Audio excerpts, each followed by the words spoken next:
Okay, and let me,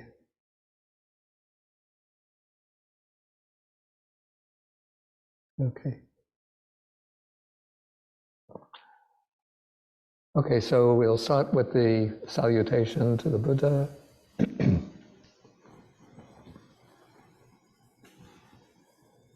Namo tassa bhagavato arahato samma sambuddhassa. Homage to him, the Blessed One, the Worthy One, the fully enlightened one. Okay, so good morning, everybody. And we're in a rather hot day in July right now.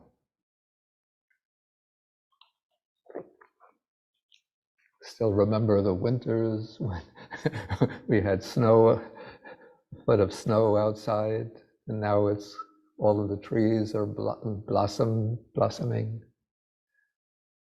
Okay, so today we're continuing. We've been studying and reading through the Anguttara Nikaya, the numerical discourses of the Buddha, and we're in the Book of Fives, making quite a lot of progress.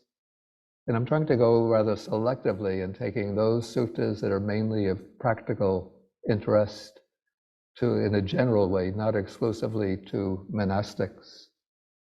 And so today we'll be taking, and I'm going to share the screen.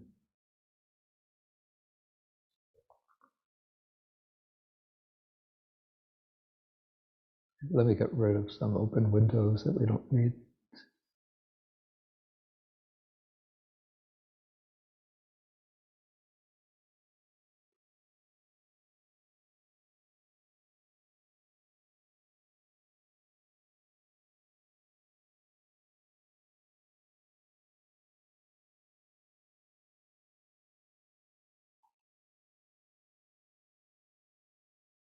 Okay, so you see the screen sharing? Yes, Bhante. Okay. Yes, Bhante. Okay, so today we'll be starting with Sutta number 161 in the Book of Fives. And this sutta is on the theme of removing resentment. And the Pali for this, let me get the typewriter. Okay, so.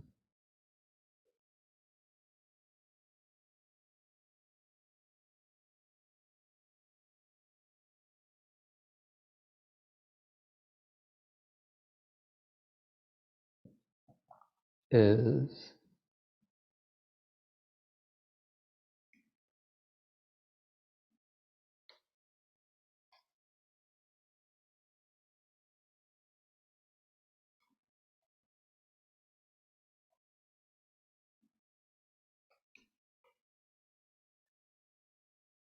Agatapati Vinaya. Actually, I could show you directly from the Pali text. An interesting point that I noticed just this morning when I was preparing my notes for the class.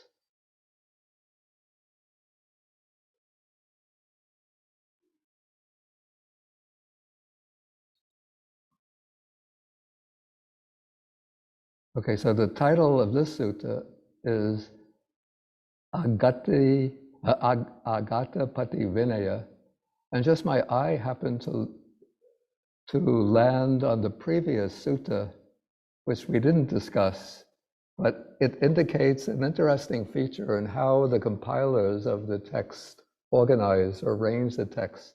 So this sutta is on 5 things that, when arisen, are dupati vinodaya. So this is 5 things that are difficult to dispel. So the word pati vinodaya is a little different from pati vinaya, but it's similar. And so it shows a theme, a correspondence of themes between dispelling and removing. And the 5 things that are difficult to dispel are also a bit interesting.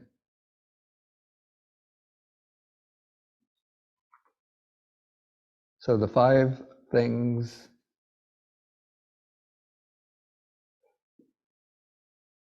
that when arisen are hard to dispel. Okay, one is lust, I would say especially sensual lust, hatred, and delusion. So those are the three, the three bad roots, the three unwholesome roots. But then the next one is given as, in Pali, it's patibhana, but the commentary explains that as the wish to speak, the desire to speak. And maybe it's referring particularly, the word patibhana refers specifically or especially to a kind of inspirational urge. So like when a poet gets patibhana, he has that inspirational urge to write a poem, or in ancient India would be more likely to be speaking a poem, to be speaking poetry. Or a musician would have patibhana, the urge to perform music. And so when that urge arises, it's difficult to dispel. But it was the fifth one that struck me as rather interesting in the case of quite a few monks that I know. It's the urge to travel. In Pali, it's gammika citta.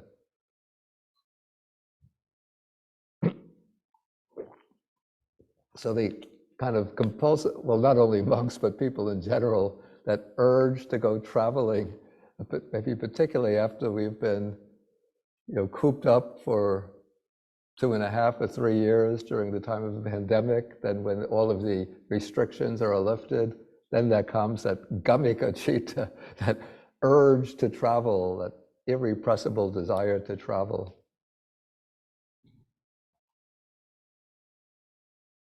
Okay, so that was just a kind of incidental remark, but now we come to the actual sutta that we'll be reading today.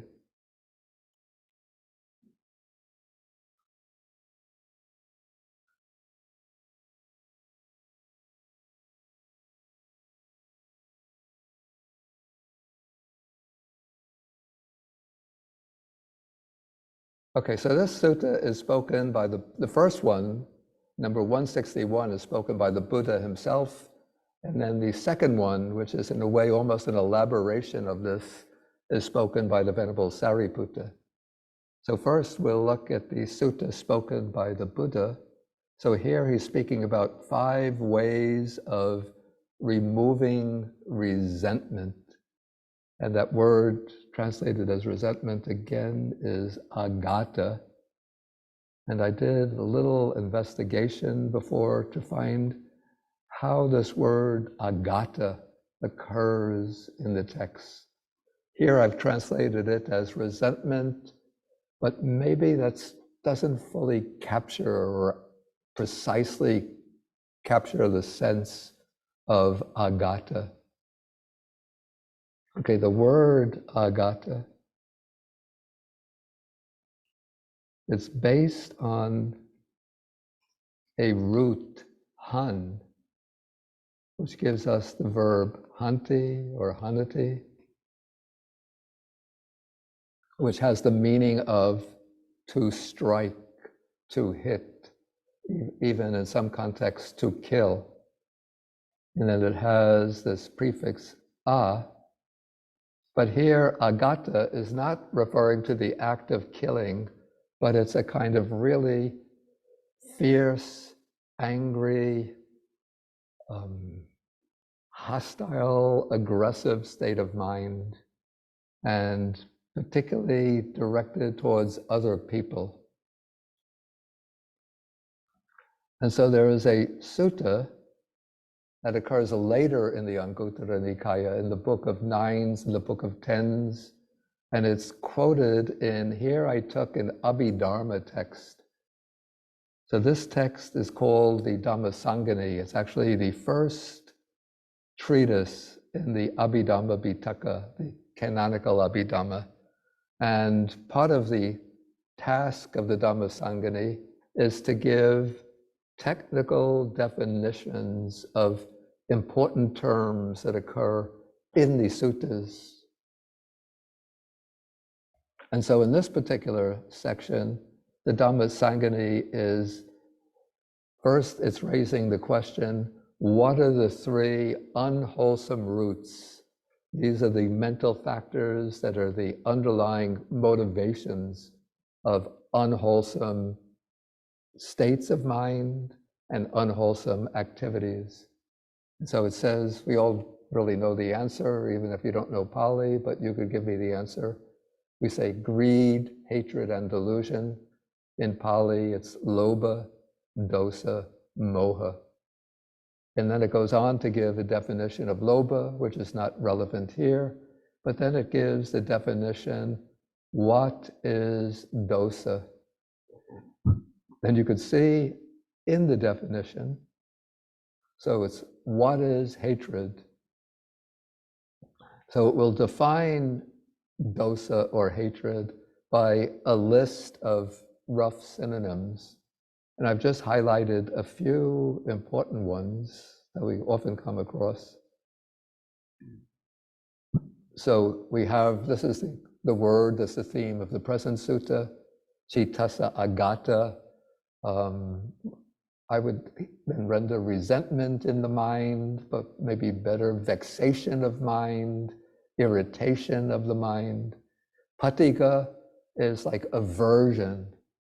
Kopa is like anger, but a kind of explosive anger. And then we have just variations on this, pakopo, sampakopo, then doso, this is dosa, hatred, and various rough synonyms of dosa. Then koda, this is the usual word for anger. Then again, dosa, vyapati, like this is ill will. Pati viroda, again, it's like, you know, in English we have a paucity of words to represent the great variety of Pali words. So pati viroda. Anybody come up with a synonym for anger that I didn't mention?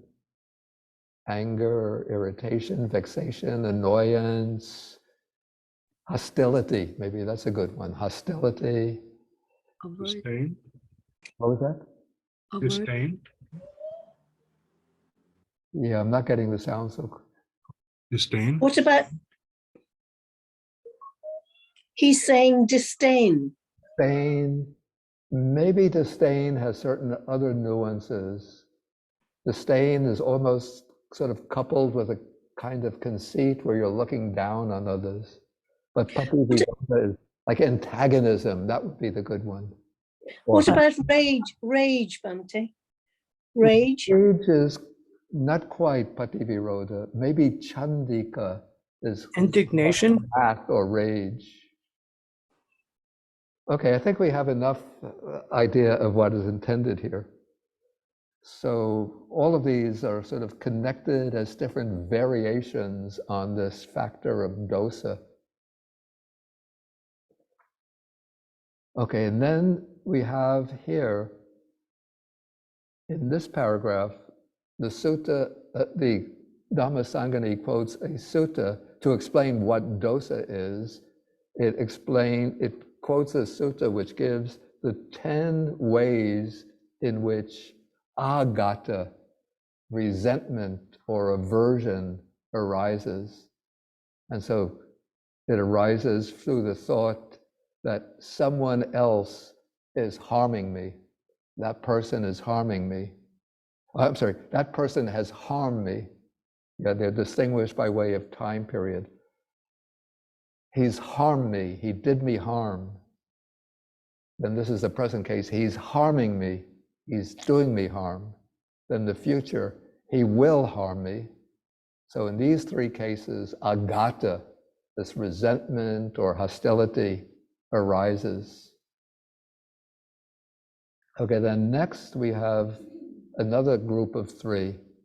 In this case, he harmed that person who was dear and agreeable to me. He harmed my husband, my wife, my brother, my sister, my friend. He is harming the one who is dear and agreeable to me. He will harm, or she will harm, one who is dear and agreeable to me. So in those three cases, agata, resentment, aversion, arises. Okay, then there are three other cases also involving another person, the third person. He benefited that one who is disagreeable and disliked by me. So we have now, this person is my foe, my enemy, my antagonist, and this one is helping and bestowing favors upon my antagonist. And in that way, aversion arises.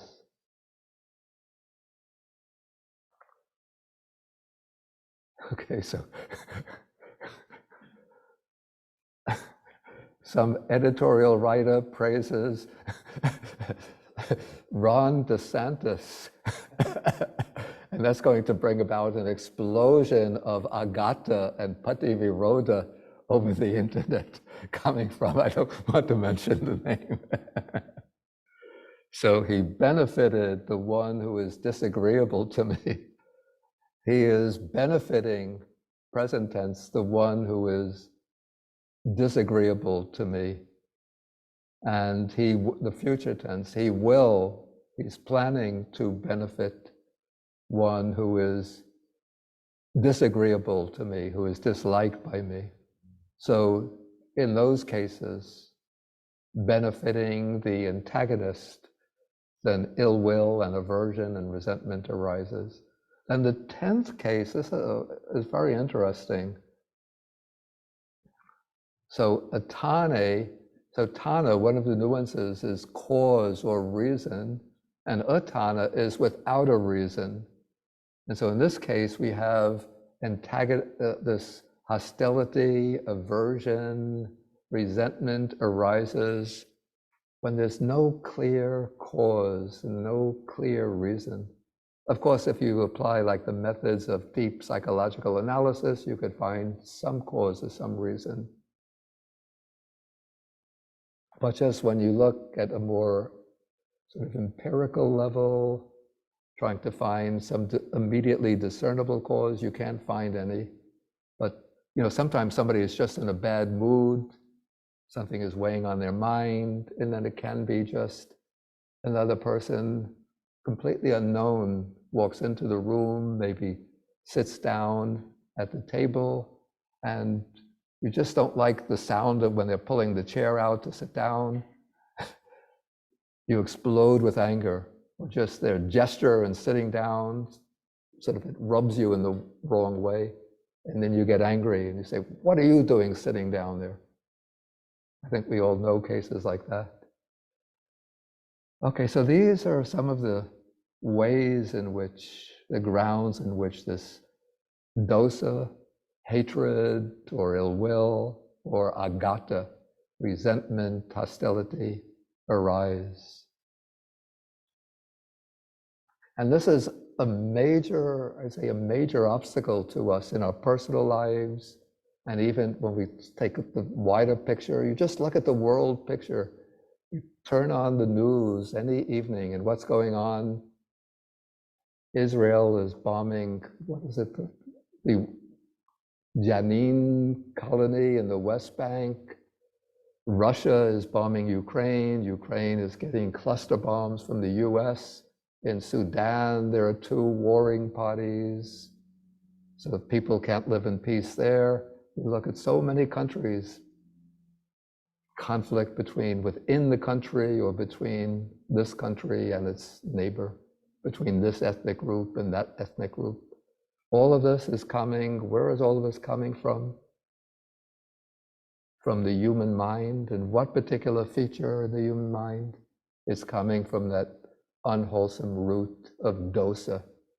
Often the dosa is triggered by lobha, greed for more territory, greed for the natural resources of another country, greed for more popularity on the part of a politician against other politicians.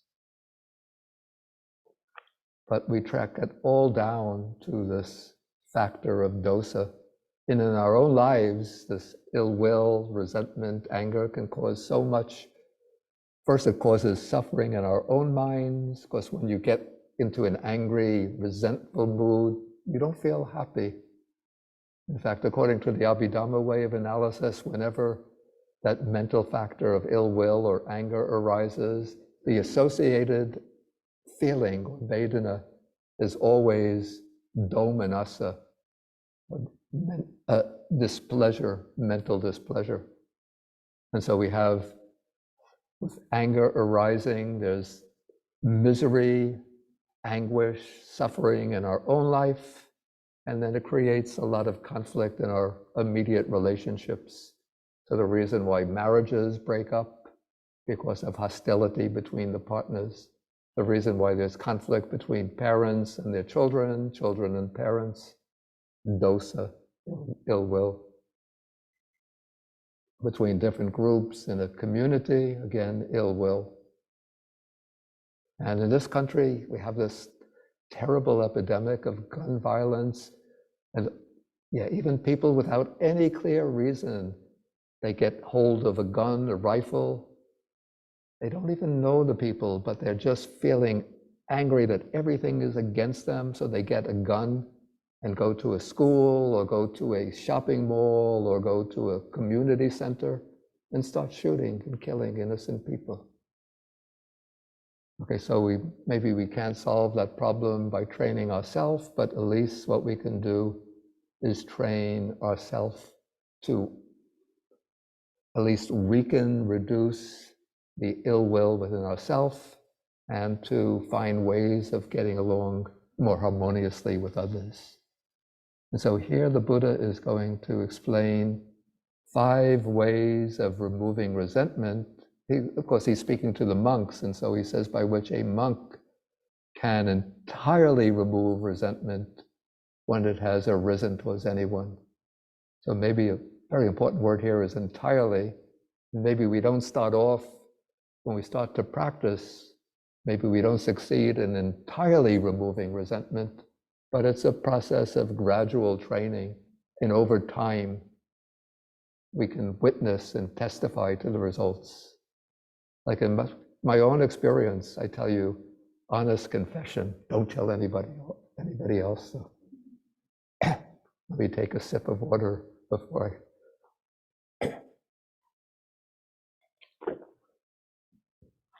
Before I encountered Buddhism and started to practice, I had such an explosive character. Really, I tell you. But people would tell me sometimes if when I came into a room, everybody felt afraid. Even people who didn't know me before. Now I have this silly smile, but I would come into a room with that really sort of grim expression on my face. The eyes are looking around to see anybody is at fault. So then I could lash out at them. And if I don't lash out, but then I bear it in my mind, always dwelling with this sort of thoughts of anger and ill will, and sort of eating away at the mind.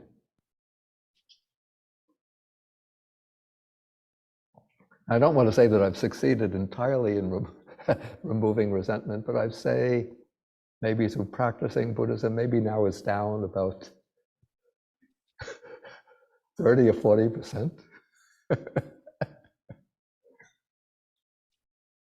Okay, so it's, as I said, it's a process of gradual training, gradual practice, and just sort of the beauty, a beautiful feature of the Buddha's teaching, as we see in the sutta, is that he gives us different methods, different techniques, so that we could experiment, maybe to find the particular approach that works best for us, or once you get a little experience, then you could use different approaches to suit the situation, to adapt to the situation.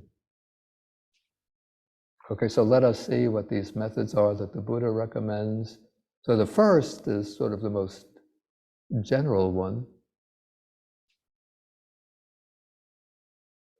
So this is to develop loving kindness towards the person that one resents.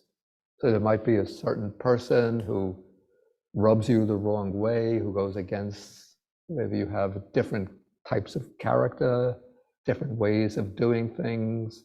He might even have good intentions towards you, but when you have to sit down to work together on a project, his way is maybe to take a shortcut. You want to do it in a more gradual way. His approach is, different approaches. And so when there's a clash and different ways of doing things, often that will lead to the rise in the room temperature, so to speak.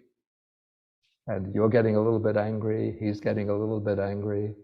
And then that resentment or that anger can lead to some lashing out in angry words and sometimes even physical violence. And so the way to deal with this, the first way is to train oneself to develop loving kindness towards the person one resents. But usually in the sort of sequential way that the Buddhist tradition teaches, when we're developing loving kindness as a meditation practice, we don't begin at once with the person that we regard as the hostile person, but we usually start with ourself, see that the deepest drive within our own heart, our own mind, is to be well, to be happy, to be liked and appreciated by others, to be safe. And then we take some dear people, then some neutral people, like I mentioned, neighbors or colleagues. And then after we get experience with them, then in the systematic practice, then we can take a person who we find annoying or irritating and develop the loving kindness towards them. But once you practice in this way, then when you come into contact with a person who creates anger and ill will within you, then you can draw upon that background of practice in order to, right on the spot, you activate that loving kindness and then direct it towards the person, towards the person who's annoying you or creating some kind of ill will within you. It's a little bit like you save money and then maybe you deposit money in a bank account.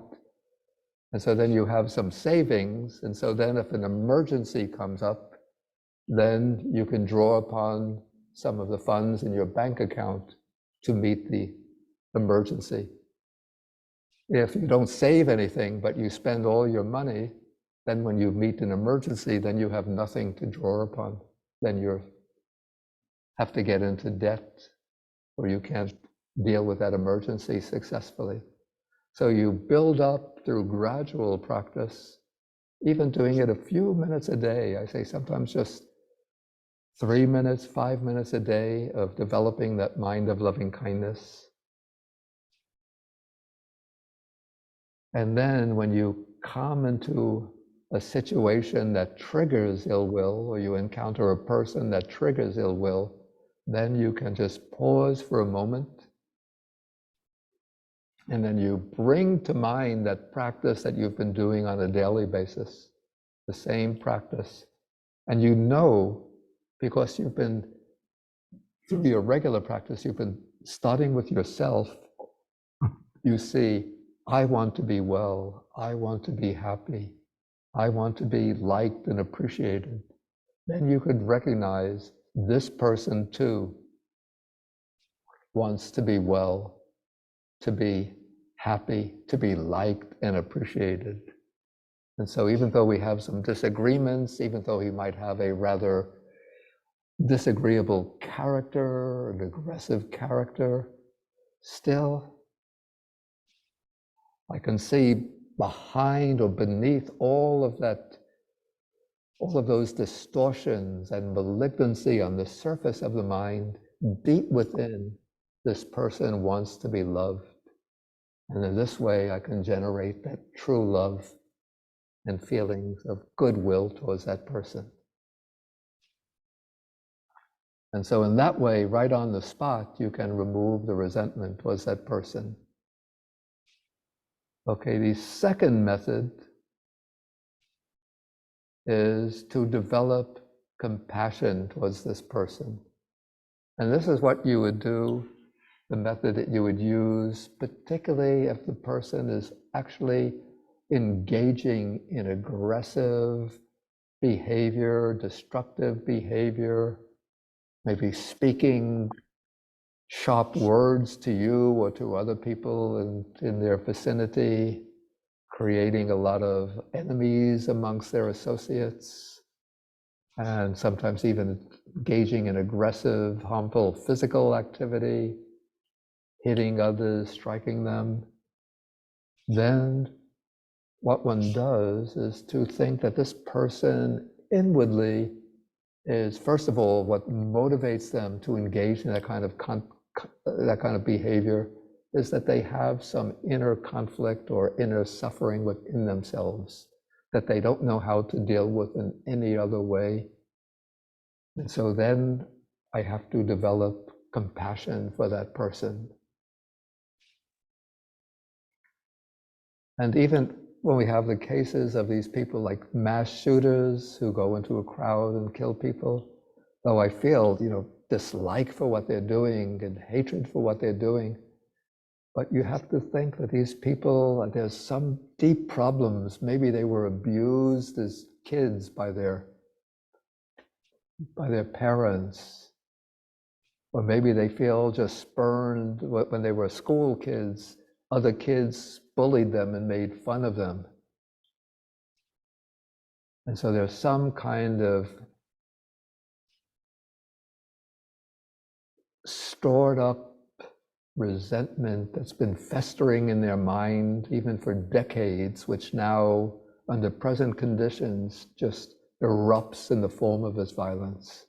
And so even though I think that they have to face the consequences, I don't say that we give them a lollipop and send them home, but we have to feel compassion towards them, that they are, in a way, that they're the victims of a whole network of circumstances and conditions which brought them to that disastrous, to express themselves in that disastrous way.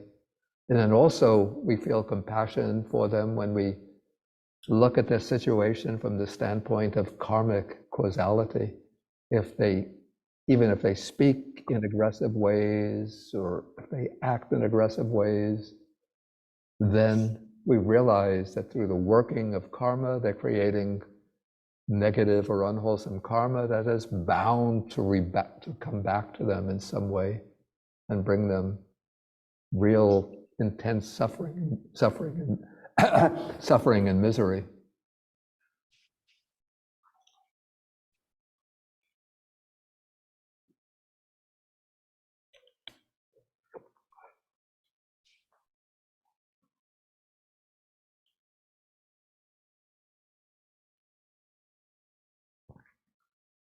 Okay, a third way mentioned is to develop equanimity towards the person one resents.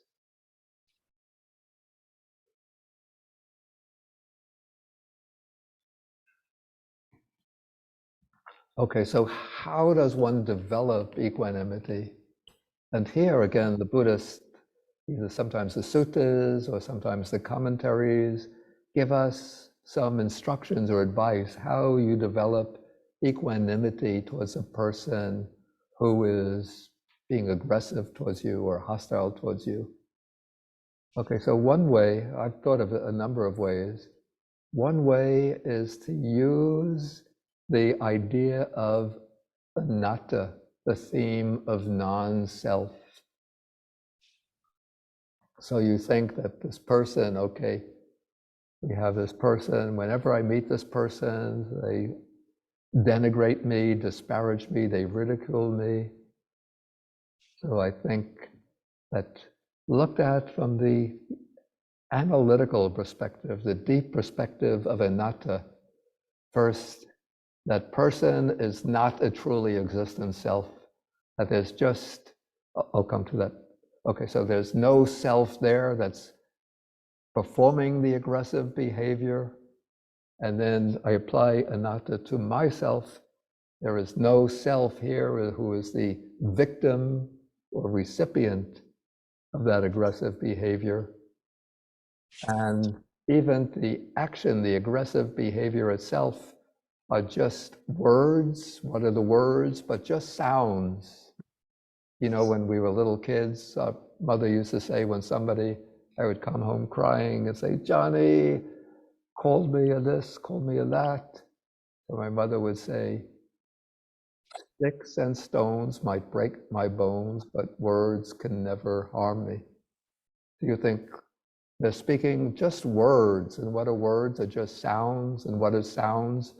Just vibrations, vibrations in the air that are striking my eardrum and turning into sounds. And the sounds, my mind is interpreting the sounds as words, and then my diluted mind is referring the words to me, to a self. But when we sort of apply some wisdom to this, we see that there's no self who's the aggressor, no self here who's the recipient of the aggression, and just empty vibrations in the air that is the that are the denigrating or disparaging words. And what about the person doesn't remain with words, but they pick up a stick and beat me? Okay, that's a little more serious, since I don't want to get physically injured. In this case, my mother's words don't apply. Sticks and stones might break my bones. In this case, sticks and stones can break my bones. So it's a more serious matter. But so I'll try to avoid that situation. But suppose I'm actually injured, hit, then I could reflect that it's just contact of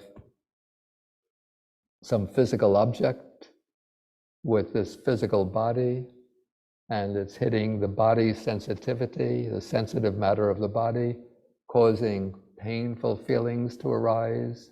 And painful feelings, if I look at them sort of with mindfulness, I see they just arise and vanish, even moment by moment. Yeah, there's a sutta actually spoken by Sariputta which illustrates this. This is in the Majjhima Nikaya. It's the greater discourse on the elephant's footprint, number 28.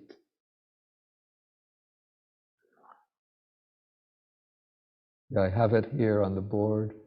So Sariputta is saying that if others abuse, revile, scold, and harass, he says a bhikkhu, but let's just say if others abuse and scold you, then you should understand thus this painful feeling born of ear contact has arisen in me that is dependent on contact. And then you see the contact is impermanent, feeling is impermanent, perception is impermanent, and everything else involved in that experience is impermanent.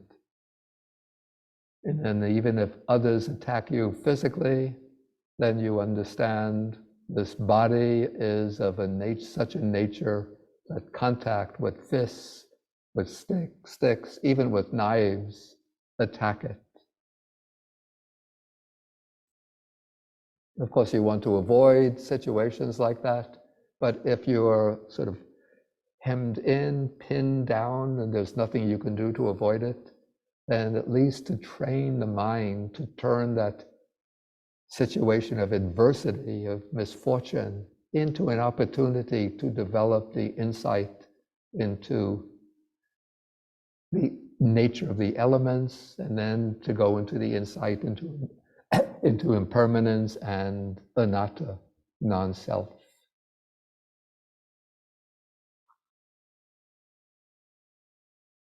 Okay, so that's one way to develop equanimity. There are actually two ways. One is the general application of the idea of non-self, and the other is a sort of more refined application of non-self, where you view the situation in terms of the aggregates and elements.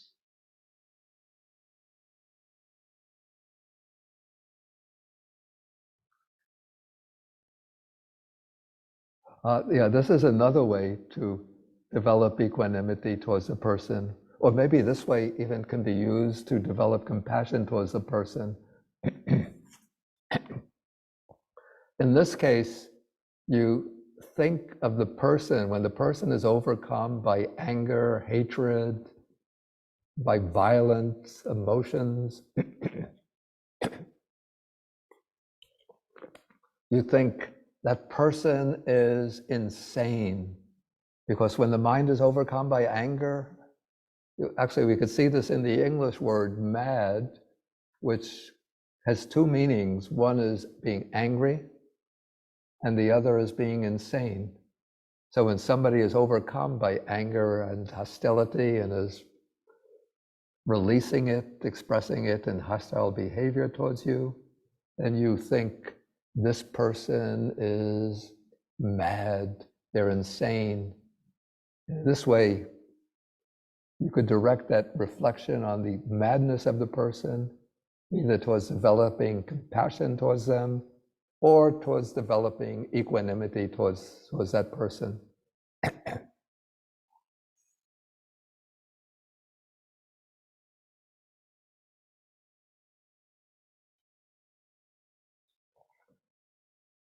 Yeah, I think the story came from Ajahn Chah, the Thai meditation master. Yeah, he explained, let me see if I can get it.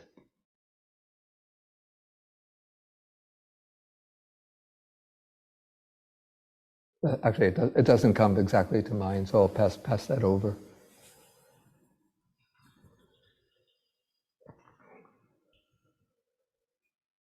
Okay, so we have gone through three methods. This is the method that I used to use to develop equanimity. It's not so much towards an antagonist, this particular person who's an antagonist, but you see, nowadays, if I go into New York City wearing my monastic robes, nobody throws a second glance at me. I say, if I were to walk down New York City wearing a bathing suit with an American Indian headdress and with my face painted like a clown, I think nobody would look at me twice. But back in the 1990s, when I used to visit my parents who were living on Long Island, I used to like to go out for walks because I don't want to remain just in the house. And whenever I go for walks, usually it's not the people on the street. They sort of maybe are looking, but pretending not to be looking. But it's people riding by in cars. Again and again, somebody would be shouting out from the car, "Hey, why don't you get dressed? Hey, look like a normal person. Hey, are you a guy or a gal? Hey, why don't you get normal? Why don't you go back to your own country?" One time, "Go back to Iran, we don't want you here." Okay, then when I would hear the shout coming out from the car, I would look up at them, but then I realize when I do that, it means that they win and I lose. We have like a little game, like a scoreboard here. If I look up, they win, they get a point, even though it's a different person each time. But I realized what I can do, I keep my mindfulness fixed on my feet. So I'm mindful, right foot, left foot, right foot, left foot. So I just walk very mindfully in that way. Then the car comes riding by, somebody shouts, hey, you're a silly guy, something like that. But I'm not looking up. I'm just I'm keeping my mindfulness on my feet. And that means, just imagine for yourself, if you yell something to ridicule another person and they don't pay any attention, you feel foolish, right? So I just keep the mind on the feet. They yell, hey, get normal, but I don't look up. So they've shouted in vain, and that means on the scoreboard, I get 1. And they get 0.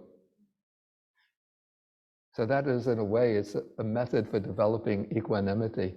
So you just keep your mindfulness settled within, and then you don't get disturbed.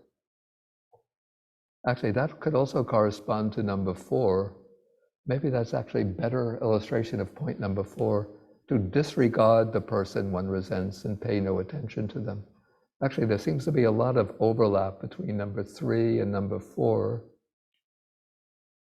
So maybe we don't have to take number 4 separately. Number 5, I already alluded to just above when I was speaking about how to develop compassion towards a person. And here it's stated specifically that you apply the idea of karma to the person one resents. And so you think that that person who is engaging in this aggressive, destructive, provocative behavior, they are creating the unwholesome karma, and they are eventually going to reap the results of their karma. That karma will backfire and come back to them in some form of suffering in the future.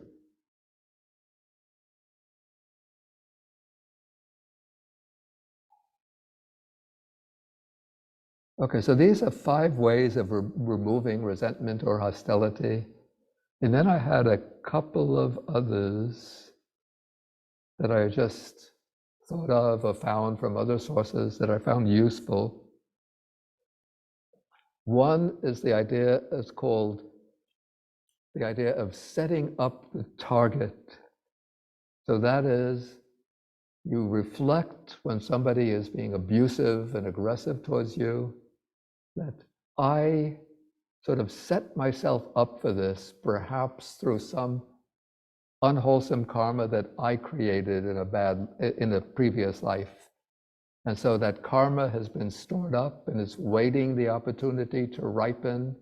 And now that conditions have come together, and so it's like I've set up a target, and then somebody comes along and takes a bow and arrow and hits the target.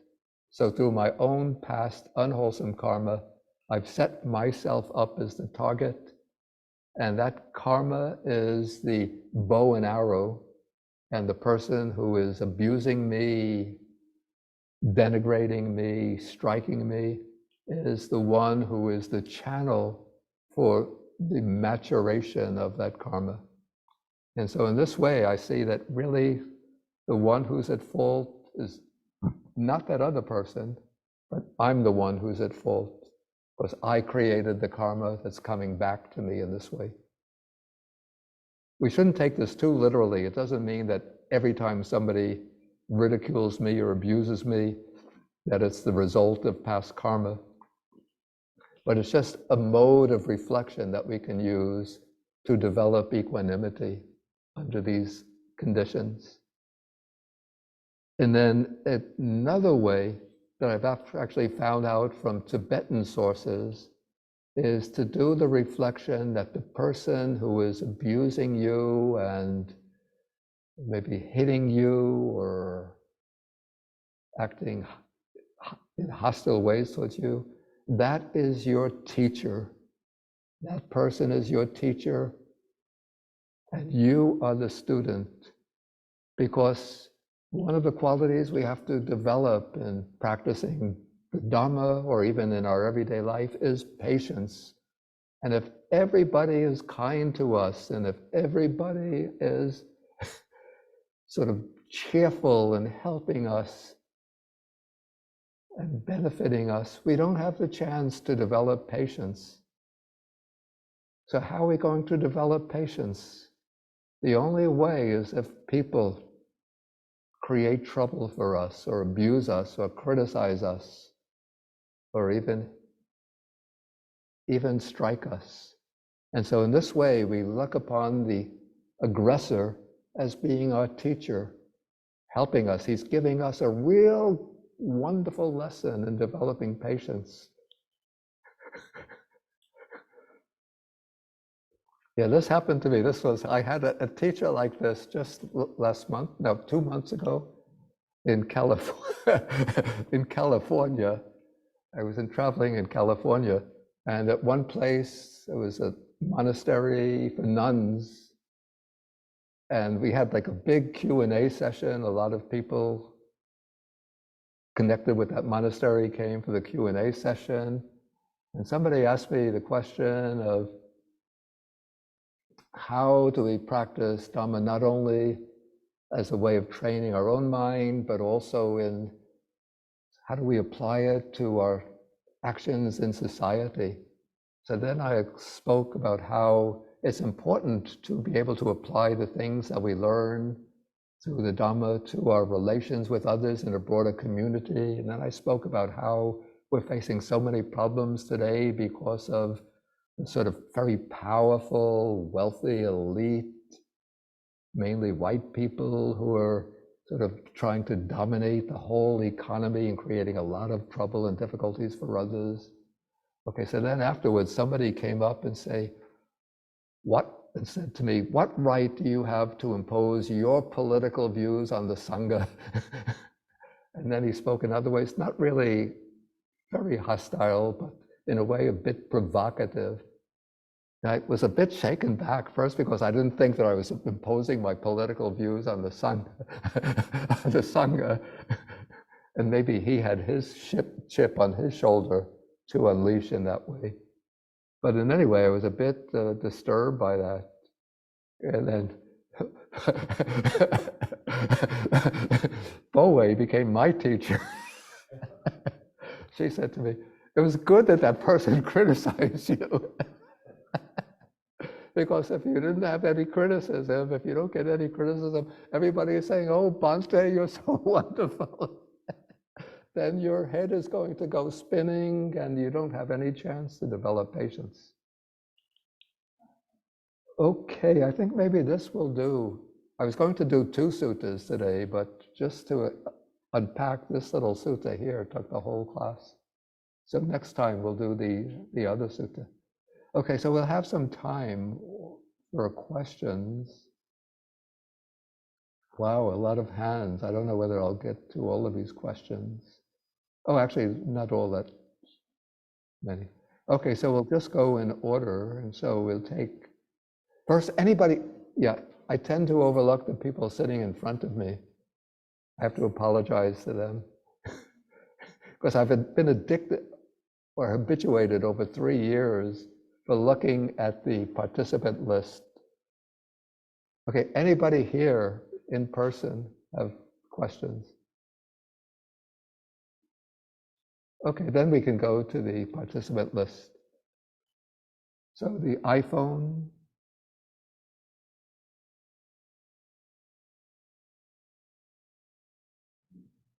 The person who is using the iPhone. Okay, I don't see. Samangi, did you have your hand raised for another question? Yes, I will make it a quick one. When you said if somebody is insulting you or something, and if you think, okay, that's their karma, they are going to reap negative karma, isn't that bordering on a little bit of ill will in that, to think that way? Bordering on ill will? No. It's not bordering on ill will. So you're just applying the thought that this is going to be the consequence of their behavior. You know, Okay. It's not bordering on, I don't see it as bordering on ill will at all. Like you're not wishing for them to reap the bad consequences of their deeds, but you just recognize that if they're doing something which is unwholesome, that is creating a sort of backlog. It's building up a backlog of unwholesome karma. And that karma, if it gets the chance to ripen, is going to bring suffering for them. And in that way, you develop or can develop compassion towards them. Okay, thank you. Okay, next is it? Okay, Damon. Damon. Washington, yeah. Damon. Yeah, hi. Hi, Bhante. Yeah, my question is, could you go over which one you said was where there's no I doing the resenting? Yeah, that I said could be seen as a way to develop equanimity towards that person.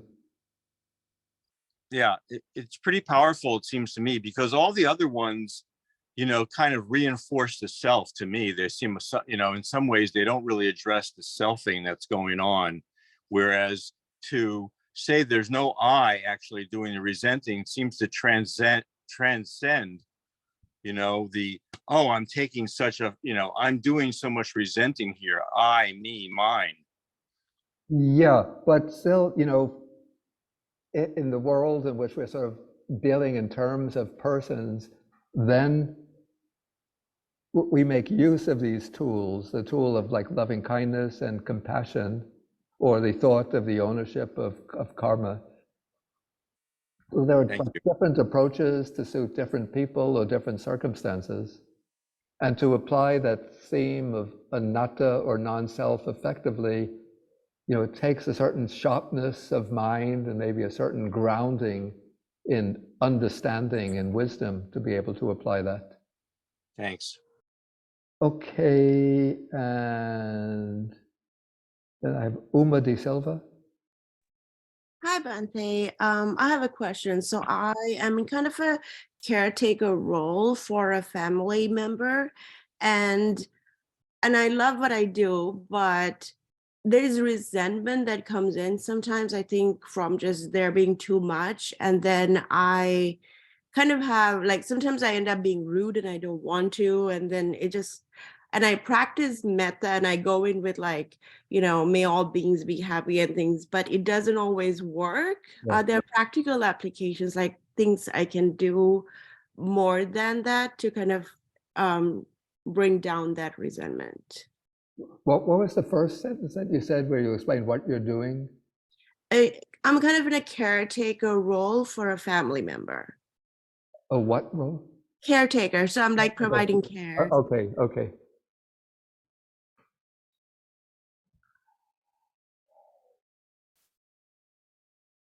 Yeah, I mean, I could well understand the feeling that comes up when you sort of take on a lot of work and a lot of responsibilities, and sometimes you could feel overwhelmed.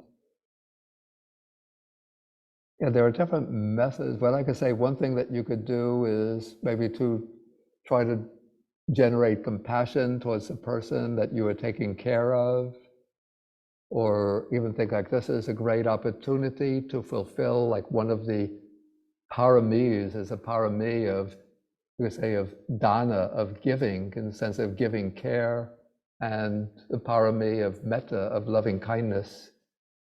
And other times, sometimes one just has to endure difficult situations with patience and think, even though I'm facing many challenges in this situation, but I just have to remain patient and have the confidence that I'm able to stand up under these conditions.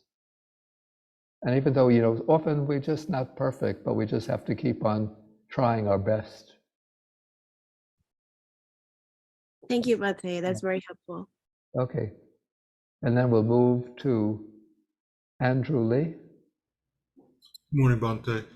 What do you make in terms of understanding the ownership of karma? What do you make of the theory in psychology of displacement? So maybe the person who's being aggressive to me is angry at their boss, or angry at the bus driver, or something else, but they can't act out in that situation, so they say it to me. Yeah, that is very true. And I think I mentioned that as the reason. This is excuse me, one of the ways in which, or reflections we can use to develop compassion towards that person, I mentioned that earlier, that we think that this person is sort of suffering from some circumstances or conditions, either going back to the distant past or their immediate present. And so they're not able to deal successfully with the pressures on them.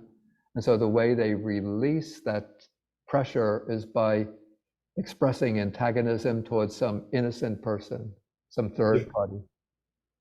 Yeah, Thank that is true. I mean, definitely true. Okay, we'll just have to go quickly. So Dan Vasquez. Thank you, Bante. I find that oftentimes when resentment, one of the causes of resentment is somebody has harmed you. And one of the things that blocks compassion for that person is the feeling of being hurt. Yeah. Right? Right? You just feel hurt because somebody has been hostile to you or has harmed you in some way. And I'm just wondering if I mean, compassion in the Buddhist framework is oftentimes outward facing, or actually it seems all the time outward facing, but could it be skillful to turn compassion towards oneself, one's own hurt, Yeah, yeah, as a preliminary to compassion for the other person? yeah, definitely, yeah. Yeah, certainly that's the case. Okay, I'll be able to take only one more question. So this will be Lee Mi-hong. Thank you, Bante. Perhaps you might know the story, the Bodh Gaya teacher, Vipassana teacher, and the rest of two women, they finished the Vipassana course. And then they were traveling in Kolkata. And then on the way to Howrah station, to go to Howrah station, they met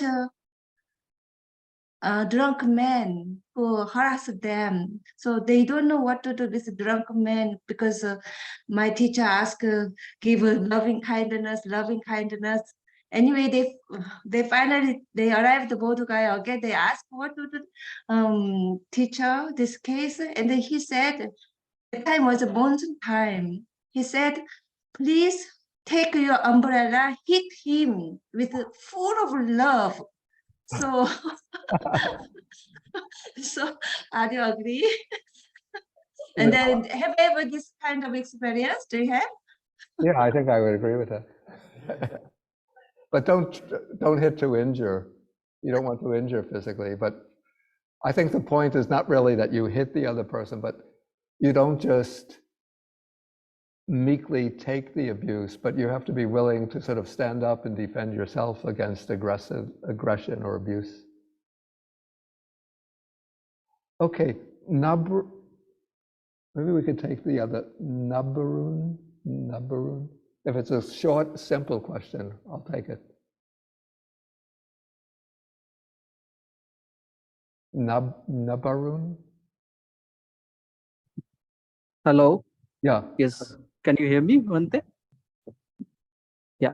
So my question is, like, in this, we are talking about the karmic effect of anger on the person who is the antagonist. But is it also not the fact that, thinking about the karmic effect that I can incur if I'm if I get anger? Yeah, and I if think I do any mentioned act. that. I think I mentioned that you, I thought that I said that that you reflected, if I should act with anger, Okay. that I would be creating unwholesome karma that will come back. Okay. Okay. Yeah, I thought Maybe I missed that. Yeah, that was my, whether that's an important. Yeah, that's also a theme to bring up. Okay, we're going to have to end for the morning now. So as usual, we'll end with the sharing of the merits. So we can join the hands.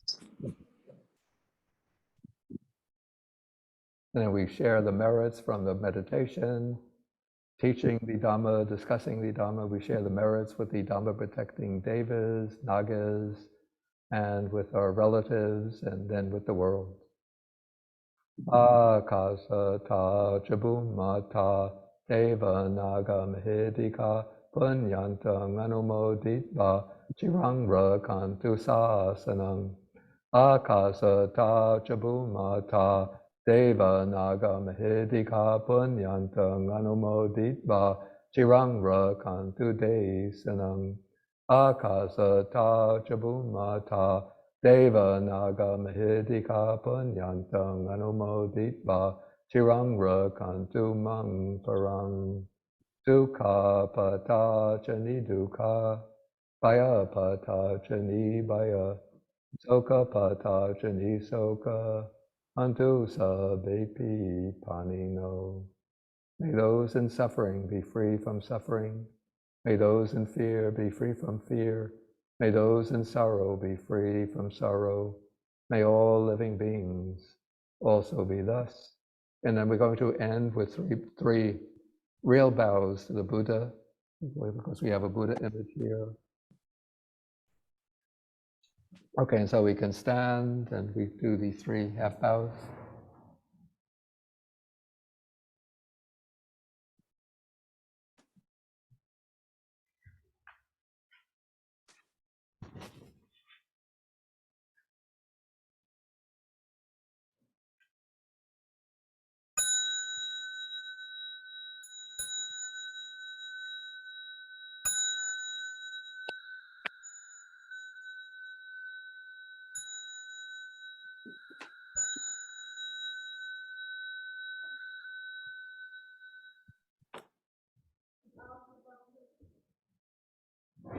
To Bhante. And I bow to Bhante Bodhi. Thank you, Bhante. Thank you, Bhante. Thank you, Sadhu, Bhante. sadhu, Thank you, sadhu. Bhante. Bhante. Thank you, Bhante. Thank you, Wendy. Thank you, Bhante. Thank you, Bhante. Thank you, Bhante. Bhante. Thank you, Bhante. Bhante. Thank you, Bhante. Thank you, Thank you, Bhante. Bhante. Thank you, Have a great Bhante. lunch, Thank you, Bhante. Be Bhante. safe, be Bhante. healthy. Take care, Bhante. Namo Thank Buddhaya. you. Namo Buddhaya. Karwan Sarnai, Bhante. Sadhu, Bhante. Okay. Have a good week. Take care. Have a good lunch. Bye. Bye. Bye. Bhante. Good night. Bye. Thank you, Bhante. Thank you. Thank you.